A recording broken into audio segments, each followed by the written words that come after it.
Bab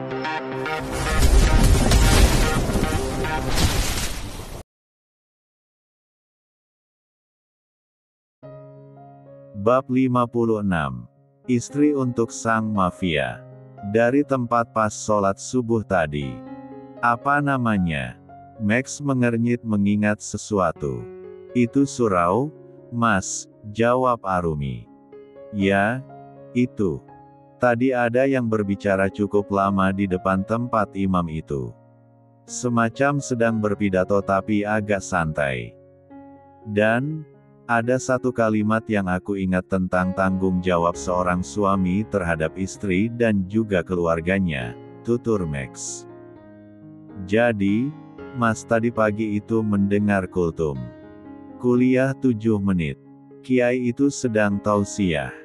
Memberikan nasihat dan menyebarkan ilmu agama yang beliau tahu, agar keimanan umat semakin kuat. Alhamdulillah. Rejeki itu, Mas, kata Arumi senang. Dia tidak menyangka pada hari pertama mereka di desa, suaminya sudah mendapatkan siraman rohani. Bersyukurnya lagi, hidayah itu langsung masuk ke dalam otak dan relung hati seorang Max. Cara bicaranya sangat meneduhkan. Aku suka pria itu, kata Mak. Alhamdulillah. Nanti Arumi kenalkan ya. Sepertinya, Arum tahu siapa orangnya. Beliau sangat baik. Mas juga bisa mendalami ilmu agama Islam dengannya, sahut Arumi girang bukan main. Tidak mudah bagi seorang Max untuk mengatakan kecocokannya terhadap orang lain. Apalagi, sosok ini adalah pemuka agama yang cukup berilmu dan disegani di kampung ini maupun desa-desa lainnya. Arumi merasa seakan mendapatkan anugerah dan berkah yang tak terhingga. Bulan suci ini mencurahkan segala kemudahan bagi niat suaminya dalam berhijrah. Terima kasih, istriku, ucap Max lembut dengan senyum yang lebih baik dari sebelumnya. Semua itu terjadi secara alami sesuai dengan apa yang pria itu rasakan di dalam hatinya saat ini.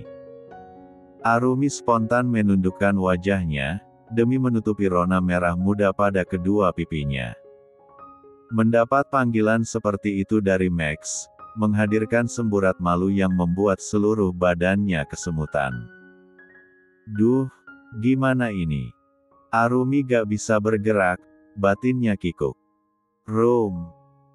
Jangan berpikir sendiri bagaimana kita akan bertahan hidup ke depannya. Serahkan semua padaku. Setelah luka ini benar-benar sembuh, aku akan bekerja. Aku berjanji tidak akan lagi bergantung hidup dari kedua tanganmu, kata Max tegas. Tangan pria itu terjulur mengangkat dagu istrinya. Hingga wajah cantik itu kembali mendongak menatapnya. Jangan pernah menundukkan wajah cantik ini di hadapanku. Tatap aku Arumi, dengan kedua mata indahmu yang mampu merendahkan keangkuhanku. Max mengusap lembut kedua pipi Arumi dengan ibu jarinya. Mas, pagi-pagi kok sweet banget sih. Ingat, kita lagi puasa, sahut Arumi, yang mana ucapannya itu menciptakan kerutan bingung di kening suaminya. Apa hubungannya? Kan aku tidak makan atau minum?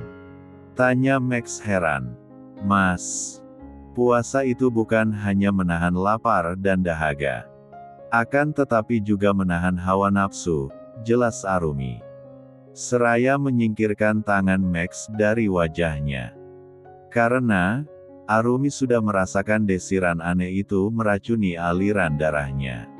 Oh, jadi begitu ya. Menyentuhmu saja bisa membuat milikku bangun. Untung diingatkan. Max berbalik membelakangi Arumi demi menyembunyikan rona malu di wajahnya. Arumi terkekeh tanpa suara di belakang suaminya. Siang hari, setelah sholat zuhur, Arumi melihat kondisi suaminya yang lemas. Hari ini adalah pengalaman pertama bagi Max untuk berpuasa. Pria itu nampaknya kaget, karena tidak makan dan minum lebih dari 6 jam. "Mas," panggil Arumi, pada Max yang sedang rebahan di tempat tidur. Max menoleh dengan mata yang berat untuk dibuka dan lidah yang keluh tak sanggup bicara. Mulutnya kering, tatapan sayu. "Kalau tak kuat tak apa. Jangan dipaksakan, Mas. Minum teh ya," tawar Arumi, agar suaminya itu membatalkan puasanya. "Tapi, kan aku sudah dewasa, Rum. Aku wajib puasa." "Kan kamu yang bilang," sahut Max dengan suaranya yang lemah. "Iya, Mas, itu memang benar. Tapi kan, untuk orang dewasa yang sehat. Mas ini masih sakit, masih harus minum obat juga. Lagi pula, untuk pertama kali tidak harus sampai maghrib tak apa. Namanya kan juga lagi belajar." "Tubuh Mas itu kaget," tutur Arumi. Max menggeleng. "Tanggung, tinggal 6 jam lagi," pikirnya.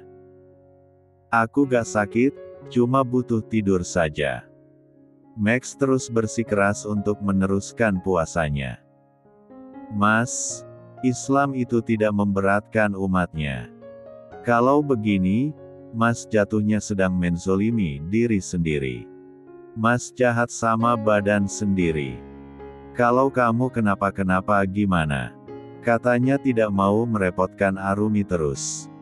Arumi juga masih bersikukuh meruntuhkan ego dari suaminya.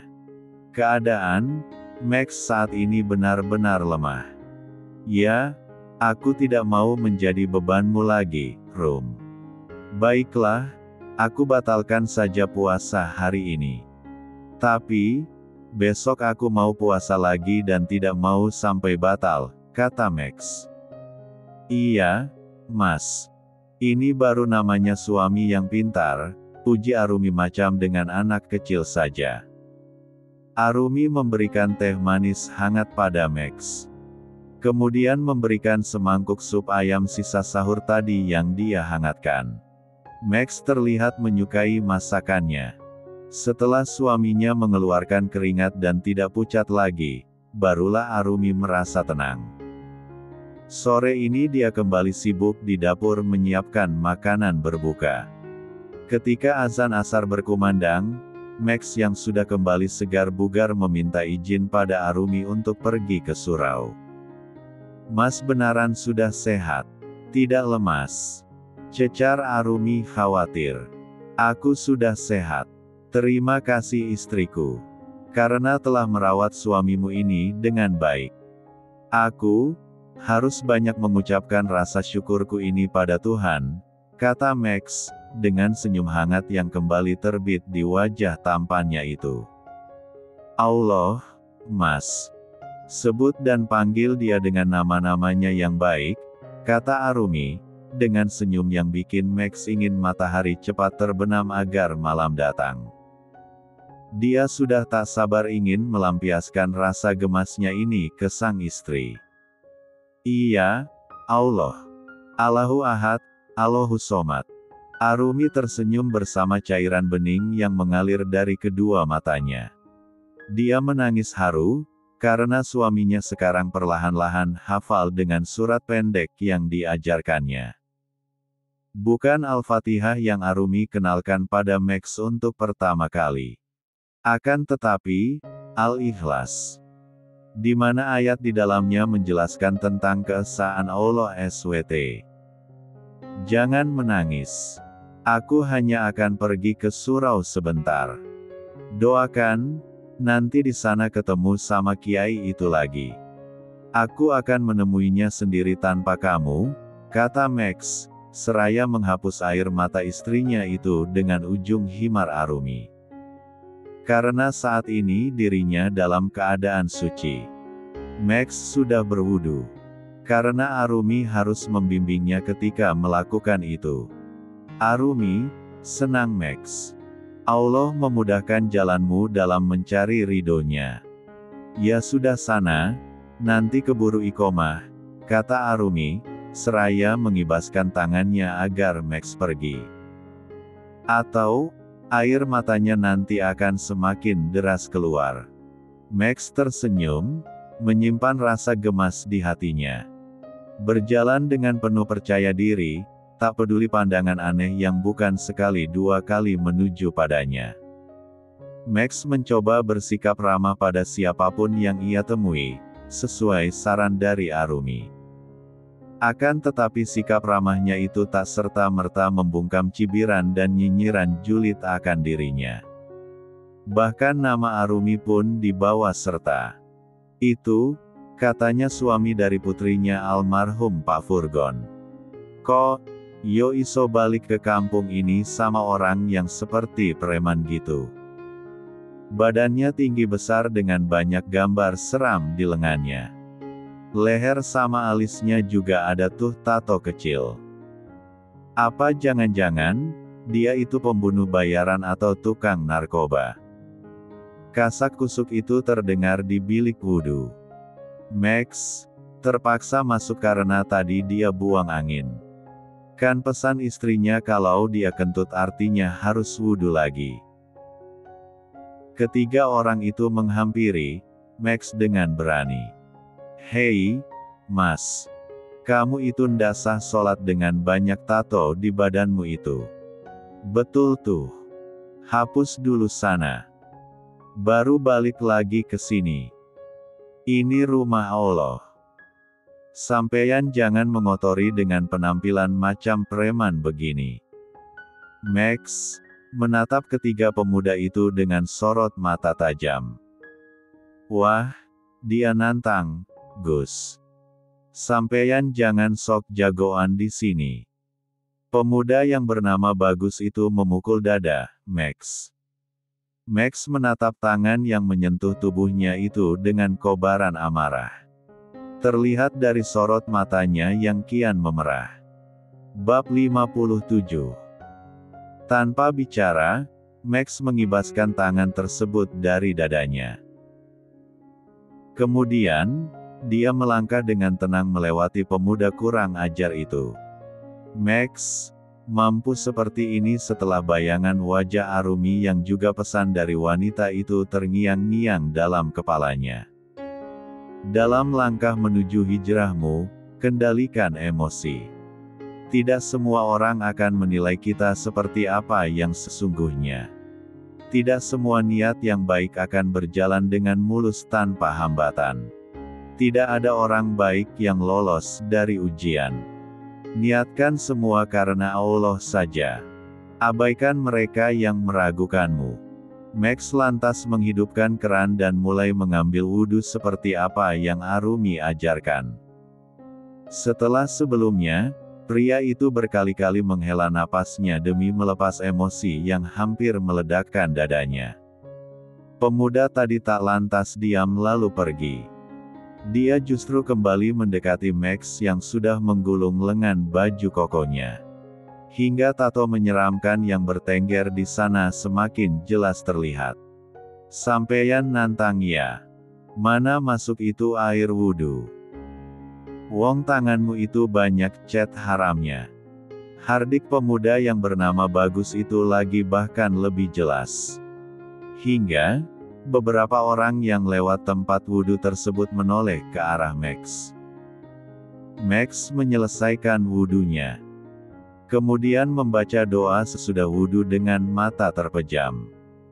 Max kembali melewati pemuda itu seolah-olah keberadaannya tidak ada.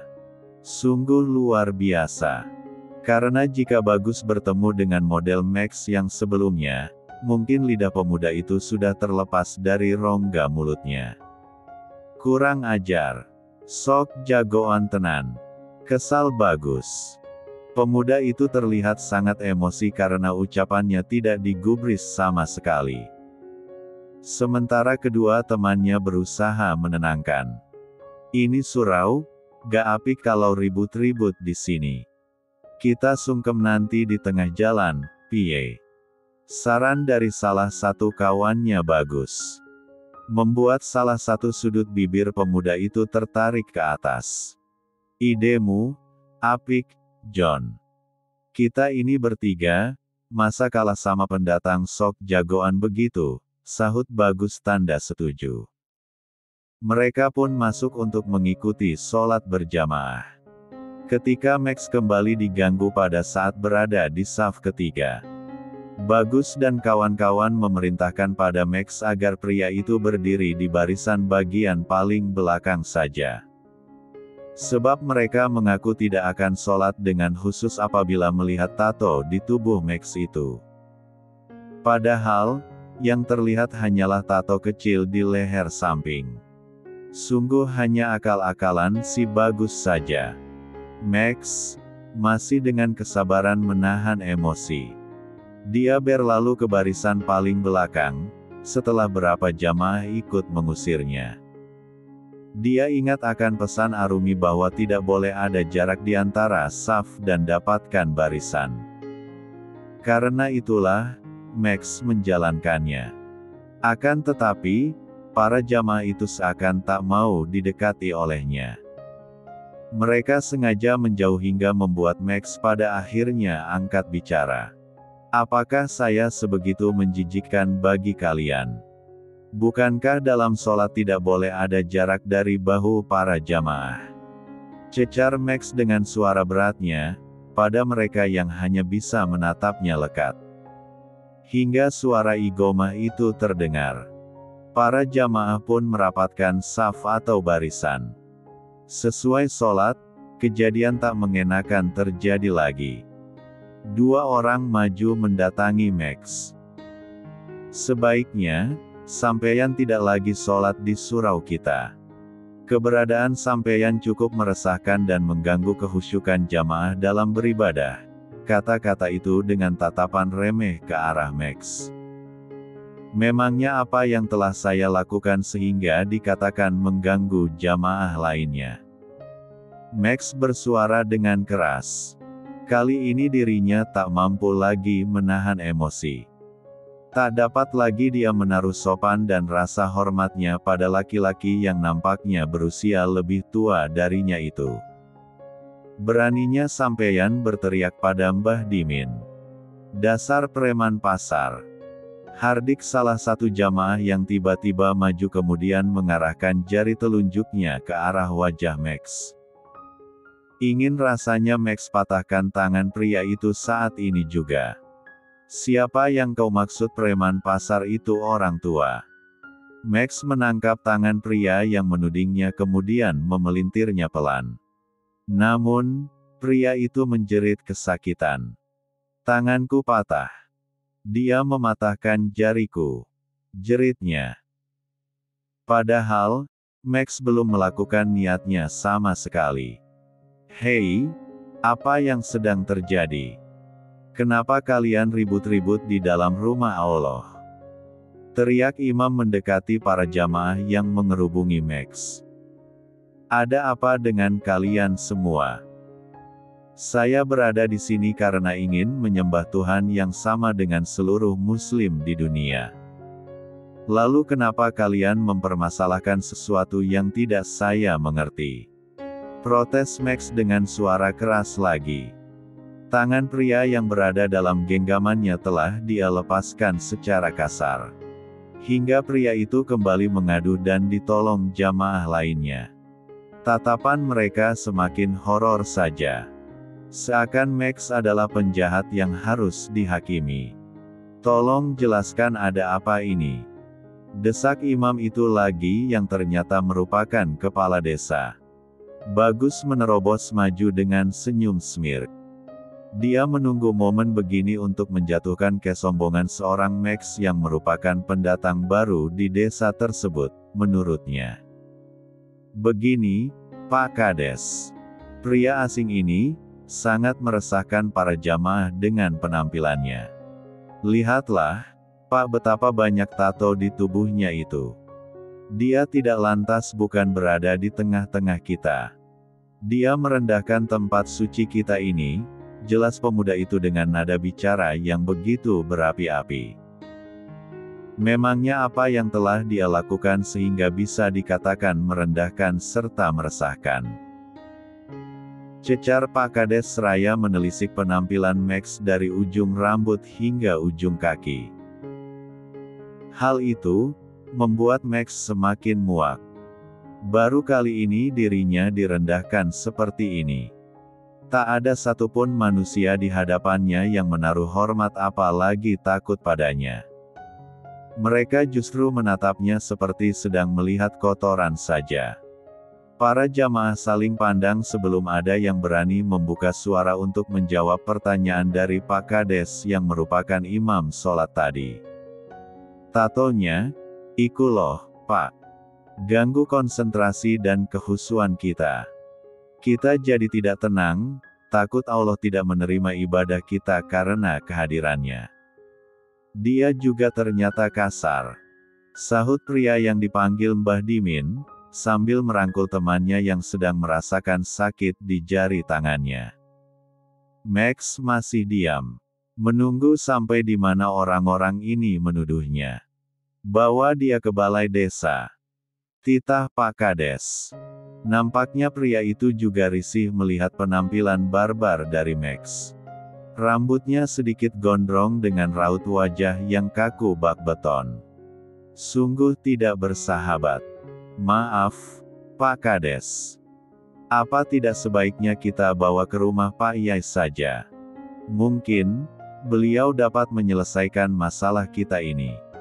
Sekalian kita cari tahu, apakah benar jika pria bertato ini tidak berhak beribadah di surau kita." Agar lebih jelas dalam segi hukum syariat agama, kata seorang pemuda dengan pakaian gamisnya mendekati kumpulan orang-orang itu. Matanya menatap teduh ke arah Max dengan senyum tipis yang sempat ia tampilkan sekilas.